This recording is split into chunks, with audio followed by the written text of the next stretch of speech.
In the remote wilderness of British Columbia, there is a stretch of road that runs 724 kilometers through dense forest and rugged mountains. To the outside world, it is simply Highway 16.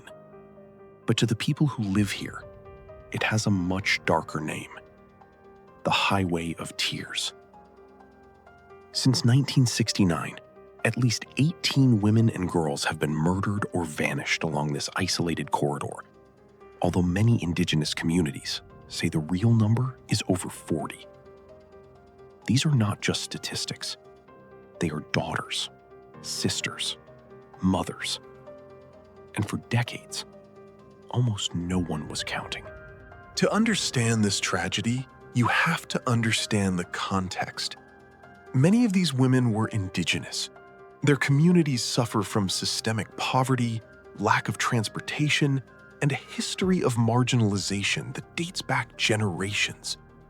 In these remote towns, hitchhiking isn't just a risk, it's often the only way to travel. No car, no bus, just the open road and hope. But on this highway, hope was often met by monsters. For years, the perpetrators seemed invisible. But as the bodies piled up, young women like 16-year-old Colleen McMillan, who vanished in 1974, and 12-year-old Monica Jack, who disappeared while riding her bike, the RCMP realized they were dealing with something far more complex. The investigation was called Project EPANA. It was an attempt to link dozens of cold cases. And in 2012, they got their first major breakthrough. DNA evidence tied 3 murders to an American drifter named Bobby Jack Fowler. But Fowler was already dead. He died in prison in 2006. He took his secrets to the grave, leaving families without justice. And he wasn't the only one. The question that haunts the Highway of Tears is not just who was killing, but why did it continue for so long? Indigenous leaders point to systemic racism. The murders, they say, went uninvestigated because the victims weren't seen as valuable. Today, there is a glimmer of change. New cell towers now provide 911 coverage along the entire corridor. The government has pledged billions to address the crisis of missing and murdered Indigenous women.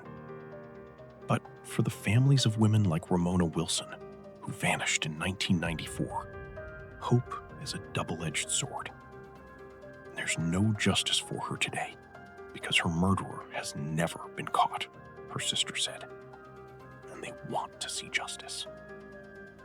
The Highway of Tears is a story of failure.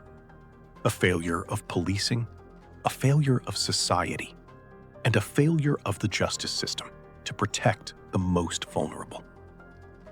It is a story of predators who exploited an isolated highway to prey on victims who had no voice. But it is also a story of resilience. The families have not forgotten. They refuse to let these women be forgotten. And they are demanding that a nation that failed them finally take responsibility.